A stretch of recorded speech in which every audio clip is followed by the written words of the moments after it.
Assalomu alaykum, men ismim Marley. Men bozor servis diagnostika mutaxassisiman. Bugun sizlar bilan probegli avtomobil olganingizda nimalarga e'tibor berishni qarab chiqamiz.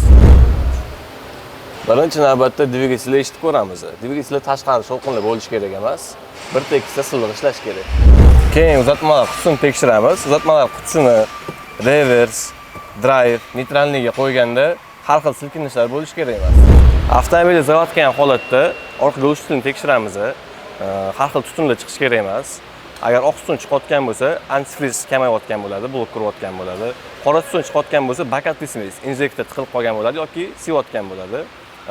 Ko'k tutun chiqayotgan bo'lsa, moy yog'ayotgan bo'ladi.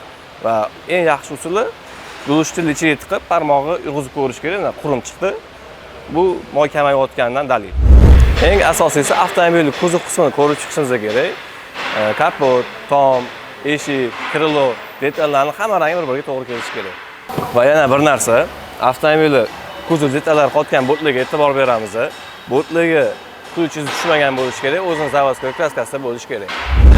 Avtomobil kuzovini ko'zdan kechirayotganingizda korroziya alomatlari bo'lishi kerak emas, ya'ni zanglagan joylari bo'lishi kerak emas. Probegli avtomobil olganingizdan keyin albatta uni moylarini, salonni воздушный filtrlarini, svechalarni almashtirish tavsiya beramiz. Va albatta kompyuterning diagnostikaga ko'rsatish kerak bo'ladi. Probegli avtomobil olganingizda bozor servis markazi mutaxassislariga murojaat eting. Bu yerda siz avtomobilingiz haqida 100% ishonchli ma'lumot olasiz.